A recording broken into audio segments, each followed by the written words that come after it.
તો શ્રી ઘનશ્યામ મહારાજની જય। તો ભક્તો, આપણી આ ચેનલમાં તમારું સ્વાગત છે। આજે આપણે શિક્ષાપત્રના શ્લોકની કથા સાંભળવાની છે, તો આ કથા પૂરેપૂરી સાંભળજો, જેથી આપણને પૂરા પુણ્યની પ્રાપ્તિ થાય। શ્લોક 96 થી 100। અને પોતાના હિતને ઈચ્છતા એવા જે અમારા સર્વે શિષ્ય, તેમણે એ 8 સત્શાસ્ત્ર તે જે સાંભળવા, અને અમારા આશ્રિત જે દ્વિજ, તેમણે એ અશાસ્ત્ર તે જે તે ભણવા તથા ભણાવવા તથા તેમની કથા કરવી। શ્લોક 97। અને જે 8 અશસ્ત્રમાંથી આચાર, વ્યવહાર અને પ્રાયશ્ચિત એ 3નો જે નિર્ણય કરવો, તેને વિશે તો મિતાક્ષરા ટીકાએ યુક્ત એવી જે યાજ્ઞવલ્ક્ય ઋષિની સ્મૃતિ તેનું ગ્રહણ કરવું। શ્લોક 98।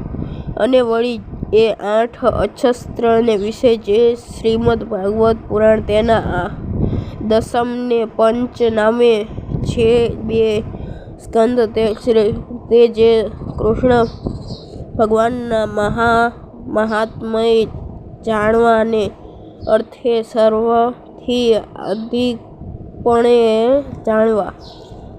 શ્લોક 99। અને 10મ સ્કંદ તથા 5મ સ્કંદ તથા યાજ્ઞવલ્ક્યની સ્મૃતિ એ જે 3 તે અનુક્રમે કરીને અમારા ભક્તિશાસ્ત્ર, યોગશાસ્ત્ર અને ધર્મશાસ્ત્રને છે કહેતા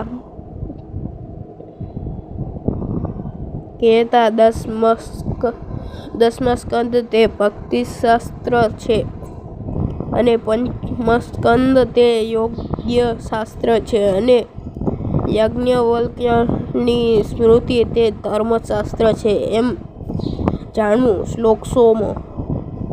અને શ્રી રામાનુજાચાર્ય કર્યું એવું જે વ્યાસસૂત્રનું શ્રી ભાષ્ય તથા શ્રીમદ ગીતાનું ભાષ્ય એ જે 2 તે અમારા અધ્યાત્મશાસ્ત્ર છે, એમ જાણવું।